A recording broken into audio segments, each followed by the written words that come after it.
నమస్కారం. నిన్న మన వైసీపీ విస్తృత స్థాయి సమావేశము పెట్టినారు, బాగానే ఉంది. మీ సమావేశంలో మీ గురించి మాట్లాడుకోవాలి. మన పార్టీ ఎక్కడి నుంచి ఎక్కడికి వచ్చింది, నెక్స్ట్ మనం ఎలా ముందుకు పోవాలా అనే విషయాలు మాట్లాడితే బాగుంటుంది. మీ మీటింగ్లో కూడా మా నాయకుడి గురించి మాట్లాడితే ఎలా చెప్పండి. నేను మిమ్మల్ని మీ ప్రెస్ మీట్ పెట్టిన తర్వాత మిమ్మల్ని అడిగింది ఒకటి, మా వాళ్ళు ఏమడిగారు, దానికి సమాధానం చెప్పకుండా వేరే మాటలు మాట్లాడుతున్నారు. మా వాళ్ళు అడిగిన దానికి సమాధానం చెప్తే హ్యాపీగా ఉంటుంది. ఎందుకంటే ప్రజలు కూడా ఏం వీళ్ళు ఒకటి అడిగితే ఇంకోటి సమాధానం ఇస్తున్నారు అనేసి కూడా అసలు మన ప్రెస్ మీట్ చూడడం లేదు ప్రజలు కూడా. కాబట్టి దయచేసి ఇక్కడ దృష్టి పెట్టండి. మీరు ఎలా డెవలప్ కావాలో, ఏ విధంగా మన పార్టీ అభివృద్ధిలో తీసుకొని పోవాలో దాని గురించి ఆలోచిస్తే బాగుంటుంది. అనవసరంగా మా నాయకుల మీద ఒకరి మీద ఒకరు చాడీలు చెప్పుకోవడము, అసలు మా పదవులు కూడా మీరే నిర్ణయించాలని నాకు అర్థం కాదు. మా పదవులు మా ఎమ్మెల్యే గారు ఎవరికి ఇవ్వాలో వాళ్ళకి తెలుసు. రిజర్వేషన్ బట్టి పదవులు వస్తూ ఉంటాయి. కష్టపడడానికి ఖచ్చితంగా పార్టీలో గుర్తింపు అయితే ఉంటుంది. కానీ మీలాగా మళ్ళీ వాళ్ళు ఏమేమో అంటారే, వాళ్ళు ఎలకలు రకరకాలుగా మా వాళ్ళు ఏమో 2 కౌన్సిలర్లు ఉన్నారు వాళ్ళు అడగండి ఏమో అన్నారు. ఇవన్నీ అయిపోయింది కదా, అయిపోయింది. మళ్ళీ మారితే అది వేస్ట్ అన్నమాట. దయచేసి వైసీపీ నాయకులకు ఒకటే చెప్తున్నా, మీరు ప్రెస్ మీట్ ఇస్తే మా వాళ్ళు ఎవరో ఇస్తారు. కానీ యాక్చువల్గా నేను కూడా ఎందుకు మీడియా ముందుకు రావాల్సి వచ్చిందంటే, ఎందుకంటే మీకు వర్క్ ఉందో లేదో కానీ మాకు చాలా వర్క్ ఉంది. ఎందుకంటే అధికారంలో ఉన్నాం కాబట్టి, ప్రజలకు సేవ చేయాలనే ఉద్దేశంతో ఉన్నాం కాబట్టి మాకందరికీ చాలా వర్క్ ఉంటుంది. కాబట్టి దయచేసి ఇంతటితో మీరు కృషి పెడితే బాగుంటుంది. లేదు మారుతామంటే మళ్ళీ మారుతానడం అంతే. దానివల్ల పైసా ప్రయోజనం ఉండదు, మీకు ఉండదు, మనకు ఉండదు, ప్రజలకు అసలు ఉండదు.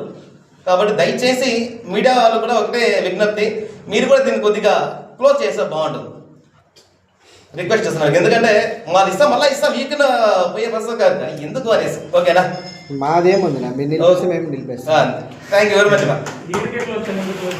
అందరికీ నమస్కారం, మీడియా మిత్రులకు అందరికీ నమస్కారం. మొన్నటి దినము నాది కొత్తపల్లి పంచాయతీ బొమ్మనపల్లి గ్రామము. మొన్నటి దినము నా గురించి, మా భూముల గురించి మాజీ సర్పంచ్ గారు గిరిరాజారెడ్డి గారు బలంగా చెప్పినాడు. మా నాయకులు ఏదో దోచుకుంటా ఉన్నారు, దాచుకుంటా ఉన్నారు, ఏదో అక్రమంగా మాట్లాడడం జరిగింది. మా భూములు, మా తాతగారి భూములు ఇప్పటి నుంచి కాదు, గత 5 సంవత్సరాల నుంచి మా భూముల కోసం నేను పోరాడుకుంటూ నేనేదో చేసుకుంటా అంటే ఆ సర్వే నెంబర్ కూడా తెలియకన్నా మాట్లాడడం జరిగింది. ఆయన ఎవరో దుబాయ్ అయినా తీసుకున్నాడు, వాళ్ళని దౌర్జన్యంగా మా నాయకులు ఏదో పోలీసు వాళ్ళని పంపించి ముస్లిమ్స్ ఏదో తీసుకొని వెళ్ళిపోయినాడు. వాళ్ళని దౌర్జన్యంగా మాట్లాడి మేము అక్రమంగా దోచుకుంటా ఉన్నామని మాట్లాడడం జరిగింది. మా నాయకులు ఎప్పుడు కానీ మేము అట్లా దోచుకోవడం ఎప్పుడు జరగలేదు. ఆ భూముల గురించి, మా తాతగారి భూముల గురించి సర్వే నెంబర్ వచ్చి 177లో 3వ లెటరు. ఆ సర్వే నెంబర్లో ఇల్లుంది, ఇల్లుని పడగొట్టేసినారు, జేసీబీలు తెచ్చి అంతా ధ్వంసం చేసేసి మా నాయకులు పోలీసు వాళ్ళని పంపిస్తే కూడా మా నాయకులు ఏదో సిఐ గారికి ఫోన్ చేసి మీరెందుకు పంపించారనేసి చెప్పడం జరిగింది. అవంతా వాస్తవాలే.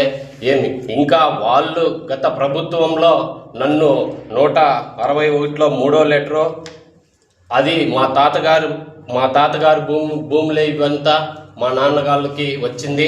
ఆ తర్వాత మాకు రావడం జరిగింది. మేము కొద్ది రోజులుగా బయట ఉండడం జరిగింది. దానివల్ల మేము అవి సాగు చేయకుండా వాళ్ళు ఫేక్ డాక్యుమెంట్స్ అన్నీ క్రియేట్ చేసుకొని మా భూములు అక్రమంగా దోచుకుంటే మేము దానికి స్టే తెచ్చుకున్నాం, కోర్టులో స్టే తెచ్చుకున్నాము. నన్ని గత ప్రభుత్వంలో, వైసీపీ ప్రభుత్వంలో అయ్యా గిరిరాజారెడ్డి గారు మీరే ఫోన్ చేసి సిఐ గారికి చెప్పి ఆడవాళ్ళ మీద కేసు పెట్టించి నన్ను స్టేషన్కి పిలిపించి నైట్ 9 గంటలకి కొట్టించడం జరిగింది. అప్పుడంతా చాలా ఇబ్బందులు పడినాము. ఊర్లో ఉంటే కూడా నన్ను చంపేస్తామని బెదిరించడం జరిగింది. అయ్యా గిరిరాజారెడ్డి గారు, నీ డబ్బు కోసం, నువ్వు బ్రతకడానికి కోసము 178లో నువ్వు నా సొంత భూమిలో స్టే ఉంటే కోర్టులో ఉంటే కూడా నువ్వు ప్లాట్లు వేయడం జరిగింది. దాంట్లో దావా గురించి కూడా మాట్లాడినాడు. దాంట్లో 40 ఏళ్ళ నుంచి దారి ఉంది అని చెప్పడం జరిగింది. అదే వైసీపీ ప్రభుత్వంలో నువ్వు రాజకాలువ మా తాతగాళ్ళు ఉన్నప్పటి నుంచి రాజకాలువ పోతా ఉన్నింది. ఆ రాజకాలువ అంతా సదరం చేసి నువ్వు ప్లాట్లు వేసి ఈరోజు ₹1 కోటి 1.5 కోటికి అమ్ముకుంటా ఉన్నావు. కానీ మేము ఎప్పుడూ మా నాయకులు కానీ మేము కానీ ఎక్కడ దోచుకోవడం కానీ ఎక్కడ జరగలేదు. కానీ నువ్వు ఎన్నో సందర్భాల్లో నన్ను ఇబ్బంది పెట్టడం కానీ నా కుటుంబాన్ని ఇబ్బంది పెట్టినావు. నేను ఎప్పుడు కానీ ఏది పట్టించుకోకుండా మా నాయకులు చెప్పినట్లు నేను పోతానే. కానీ దీనికి ఈ భూములకి ఏ దానికి సంబంధం లేదు, మా నాయకులకు సంబంధం లేదు. దీన్ని ఎందుకు రాజకీయ పరంగా మీరు దొద్దుతారో నాకైతే అర్థం కాలేదు. మా తాతగారి భూములకి మేము కొట్లాడుతా అంటే నువ్వెందుకు మాట్లాడుతున్నావో నాకు తెలియదు, అర్థం కాలేదు. ఇదండి ఇది దారి అంటాడు. 40 ఏళ్ళ నుంచి దారి ఉంది. ఆ దారిలో మా నాయకులు ఏదో కబ్జా చేసినారనేసి మాట్లాడినాడు. 2 నాయకులు కబ్జా చేస్తా ఉన్నారని. మా నాయకులు ఎప్పుడు కానీ ఎక్కడ కానీ కబ్జా చేసింది లేదు. మీరు దౌర్జన్యంగా నా మీద కేసులు పెట్టి ఎన్నో ఇబ్బందులు పెట్టారు. మా అన్న పురుషోత్తము, నేను అన్నదమ్ముల్లో మమ్మల్ని ఇద్దరిని ఎన్నోసార్లు కేసులు పెట్టి స్టేషన్లకు పిలిపించి కొట్టిపిచ్చినావు. అది ఎన్నడూ జరిగింది. అంతేగాని మా నాయకులకి ఈ రాజకీయానికి ఎటువంటి సంబంధం లేదు. మా భూములకి నేను కోర్టులో ఫైట్ చేసుకుంటాను. అంతేగాని మీరు రాజకీయ పరంగా మీరు గత ప్రభుత్వంలో ఈది లైట్లు కానీ డ్రైనేజీ కానీ నీళ్లు కానీ ఎప్పుడు ఇచ్చింది లేదు. 99 లక్షలు మీకు శాంక్షన్ అయింది. అయ్యా అభివృద్ధి కోసం పాటుపడండి అయ్యా. భూముల కోసం మా భూముల కోసం మేము కొట్లాడుకుంటా అంటే మీరెందుకు అనవసరంగా దీన్ని రాజకీయం చేసి మా మీద రుద్దుతారో మా నాయకుల మీద ఎప్పుడు రుద్దద్దని నమస్కారం చేస్తాను. అందరికీ నమస్కారం. ముఖ్యంగా మా పత్రికా విలేకరులకి కూడా ప్రత్యేక ధన్యవాదాలు మా అందరి తరఫున తెలియజేస్తున్నాం.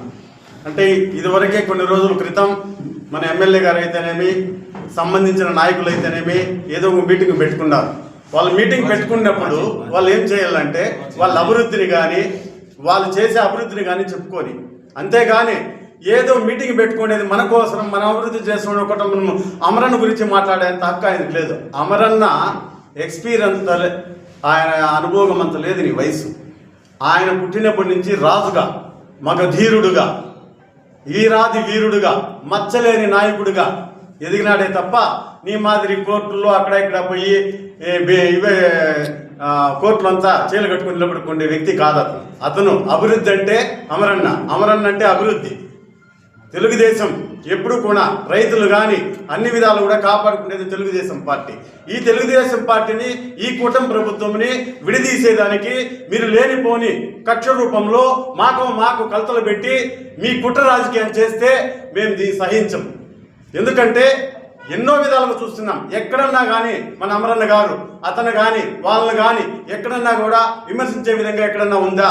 ఎప్పుడు కూడా న్యాయంగా పోతున్నాం. అధికారం ఉన్నప్పుడు అట్లే ఉన్నాం, అధికారం లేనప్పుడు అట్లే ఉన్నాం. మీకు అధికారం ఉండి 5 సంవత్సరాలు మీ సర్పంచులు ఇండ్లలో కూర్చొని ఉండ్రి. ఈరోజు మా ప్రభుత్వం 2 సంవత్సరాలు 14th ఫైనాన్స్ అయితేనేమి 15th ఫైనాన్స్ అయితేనేమి మీకు లక్షలు మీ అకౌంట్లో పెడితే పరిగెత్తున్నారు మీ సర్పంచులు. మీ సర్పంచులను మేము తిట్టలేదా? మీ సర్పంచులు ధర్నాలు చేయలేదా? మీరు ఏ శాఖ లేక మేము అభివృద్ధి చేసి మా సర్పంచ్ రీసపరం చూడకుండా కూడా ఈ కుటుంబ ప్రభుత్వం మీకు 14th ఫైనాన్స్ 15th ఫైనాన్స్ వేస్తే ఈ రోజు పరుగులు తీస్తున్నారు. అభివృద్ధి చేస్తున్నారు. అభివృద్ధి కోసం మాట్లాడండి. అంతేగాని మా అమరన్న మచ్చలేని నాయకుని ఏ విధంగా మాట్లాడేది మీకు పద్ధతి కాదు. దయ ఉంచి మీకు తెలియజేస్తున్నాము. మీ అభివృద్ధి గురించి చెప్పండి.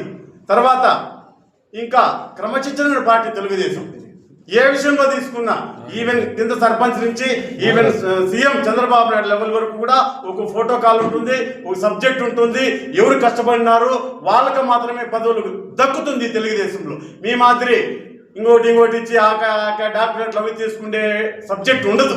దయ ఉంచి ఎదుటోళ్ళు మాట్లాడేటప్పుడు నువ్వెంత, నీ స్థాయి ఎంత, నీ స్థాయి మాట్లాడే ఆ స్థాయి ఎంత కూడా మీరు గుర్తించుకోవాలని తెలియజేస్తున్నాం. తర్వాత ఈ క్రమశిక్షణ పార్టీలో ఎవరెవరికి ఏ పదవులు ఎస్సీనా, బీసీనా, ఓసీనా ఏది కేటగిరీ చేస్తారో ఆ కేటగిరీకి మాత్రమే మా ప్రభుత్వం ఇస్తుందే కానీ దాంట్లో సీనియర్ ఉండల్లా, కష్టపడి ఉండల్లా, అన్ని రకాల ఉంటూనే గుర్తిస్తుంది. ఈరోజు అన్ని రకాల చూస్తున్నాం. ఈరోజు మా ఆల్కొప్ప రాజన్న ఆయన సీనియర్ నాయకుడు, ఆయన నీకేమన్నా తక్కువ కాదు, మీకేమన్నా తక్కువ కాదు. ఒక వాల్మీకి, మేము కూడా వాల్మీకుల్లో ఈ నియోజకవర్గంలో ఎక్కువ ఓట్ల శాతం ఉన్నాం. మేము మాకు ఇస్తే మీకు ఎందుకయ్యా బాధ? మా వాల్మీకులు ఎందుకు విమర్శిస్తారు? ఏమంటే మీరు విమర్శించుకోండి, లేదంటే మీరు మీ బాధను పడుకోండి, మా వాల్మీకులు విమర్శించద్దండి దయవుంచి. కాబట్టి ఖచ్చితంగా చెప్తున్నాము, మా క్రమశిక్షణ పార్టీ ఆ పార్టీ ప్రకారం ఏ కేటగిరీకి వస్తే ఆ కేటగిరీకి మేము పదవులు ఇస్తున్నాం, న్యాయం చేస్తున్నాం. దయవుంచి ఇలాంటి ప్రకటనలు పలుకుతూ చేయకూడదని. ఇంకోటి చెప్పాలంటే తెలుగుదేశం 5 సంవత్సరాలు దీనికి ముందు అభివృద్ధి, ఈరోజు అభివృద్ధి. అమరన్న కుప్పం లెవెల్లో ఈ మినిస్టర్గా ఉన్నప్పుడు వర్కులు తెచ్చినాడు. ఇక్కడ గ్రేట్ రాష్ట్రంలో ఆయన ఈరోజు పుట్టినప్పటి నుంచి రాజు, మగ ధీరుడు, ధీరాది ధీరుడు. కావాలంటే పసిపిల్లల మాదిరి నడుస్తాడు. ఆయన పర్సనాలిటీ ఏమి, ఆయన హోదా ఏమి, ఆయన నడకేమి, ఆయన మీరు విమర్శించేది పద్ధతి ఉండాలి. మేము ఇక్కడ విమర్శిస్తున్నాడా? అభివృద్ధి కోసం పోరాడుతున్నాడే కానీ ఎక్కడ విమర్శించరాదు. దయవించి మా వాల్మీకులను కూడా గుర్తించినాడు, గుర్తిస్తున్నారు. దయవించి మా గురించి మాట్లాడొద్దని మీరేమైతే చెప్పుకోండి అని మీకు విన్నవించుకుంటాను. ఇంకోటి ఏమంటే గుమ్నా కూర్చున్నారు అనుకుంటాడారు. న్యాయము ధర్మంతో ఉండాం కాబట్టి ఆ విధంగా ఉంటాం. దయవుంచి మీరు దాన్ని తెలుసుకోవాలని గుర్తిస్తున్నాము. పడమాటగా ఒకటి చెప్తున్నాను. అలుగుటయే ఇరుంగని మహామహితాత్ముడ జాత శత్రుడే అలిగిన నాడు మీలాంటి వారందరూ ఏమవుదురో అని తెలుసుకోవాలని గుర్తిస్తూ వినిపించుకుంటున్నాం. బాణాలు వేస్ట్ చేయం, మా బాణాలు అట్లే పెట్టుకుంటాం. యుద్ధానికి పోయేటప్పుడు మంచి సమయంలో బాణాలు వేస్తాం. ఓకే అందరికీ నమస్కారం, మీడియా మిత్రులకి నమస్కారం. ముఖ్యంగా 2 రోజుల క్రితం గంగవరం సర్పంచ్ తనయుడు రెడ్డి ప్రసాద్ గారు కొన్ని విషయాలు నా గురించి, నా భూమి గురించి మాట్లాడడం జరిగింది. 302 సర్వే నెంబర్లో 2 ఎకరాల 20 సెంట్ల భూమిని కలెక్టర్ గారు ఆదేశిస్తే తహసీల్దార్ గారు హ్యాండ్ ఓవర్ చేసుకోమని చెప్పడం జరిగింది. మీకు ఒక రికార్డు కూడా ఇచ్చాడు అతను. మేము ఇస్తున్నాం, కలెక్టర్ గారు ఇచ్చిన ఆర్డర్ అనేసి. ఆ ఆర్డర్లో ఏమీ లేదు. అయ్యా, డీకేటీ పట్టా అంటే ప్రభుత్వ భూమి. ఆ భూమి మనకి సాగు చేసుకునే వరకే హక్కు ఉంటుంది, అంతేగాని అమ్మే హక్కు ఉండదు. కానీ మనం సెటిల్మెంట్ కోసం నేను మార్కెట్ వాల్యూకి అడిగింది వాస్తవం. దాని గురించి తహసీల్దార్ గారి దగ్గర కోర్టులో పోరాడుతున్నాను, ఇది వాస్తవం. అంతేగాని ఇతను వచ్చి ఫేక్ సర్టిఫికేట్ తీసుకొచ్చి భూమిని హ్యాండ్ ఓవర్ చేసుకోమంటే ఇది తప్ప కాదని మేడం తెలియజేస్తున్నాను. ముఖ్యంగా ఈ భూమి మా పూర్వీకుల నుంచి వచ్చింది. ఈ భూమికి మా తండ్రి గారు నా భాగరీత్యా నాకు ఇచ్చారు. ఈ భూమికి వారసులు మా అక్కోళ్ళు 2 ఉన్నారు, నా తమ్ముడు ఉన్నారు, మా అబ్బకు పుట్టిన వాళ్ళు. కానీ బయట వాళ్ళంతా ఎందుకు అడుగుతున్నారు నాకు అర్థం కాల. నేనేమైనా ఫేక్ చేసింటే తహసీల్దార్ అడగల, ఇతను ఎందుకు అడుగుతున్నారో నాకు అర్థం కాలేదు. ఈ భూమి గురించి మాట్లాడంటే నువ్వు ఏమన్నా ఉంటే రా, డైరెక్ట్ కూర్చున్నా మాట్లాడదాం, అంతేగాని ఊరు ఫేక్ సర్టిఫికేట్ చూపించి నువ్వు కబ్జా అనేది తప్పు మాట్లాడుతున్నావు. ఇది హుషారు. నెక్స్ట్ 337 సర్వే నెంబర్లో సబ్ డివిజన్ కాలేజ్ అంటారు. 2016లోనే సబ్ డివిజన్ అయ్యింది. ఈ భూమి 337లో 3, అందులో 3వ లెటర్ సిగా ఉంది, 16 సెంట్లు. ఈ భూమి కూడా సబ్ డివిజన్ అయింది. సబ్ డివిజన్ కాలేదు. ఏదో జయమ్మ అంటాడు, ప్రవీణ్ కుమార్ అంటారు, ఇంకో అతని పేరు చెప్తాడు. నాయన సబ్జెక్ట్ తెలుసుకొని మాట్లాడు, అనవసరంగా మాట్లాడితే ఇబ్బంది పడతావు. అదేవిధంగా గతంలో నేను మాట్లాడినాను, ఫ్లైఓవర్ పక్కన ఉన్నది 319 సర్వే నెంబర్. అది మా మామగారైన మోహన్ రెడ్డప్ప అతను సాగు చేసి సుమారు 50 ఏళ్ళ క్రితం 50 ఏళ్ళ నుంచి సాగు చేసుకుంటున్నాము. ఆ భూమి వాళ్ళు వచ్చి అడిగినారు నాకు, మా భూమిని వైసీపీ వాళ్ళు కబ్జా చేస్తున్నారు, మీరు తహసీల్దార్ని ప్రశ్నించండి అని అడిగినారు.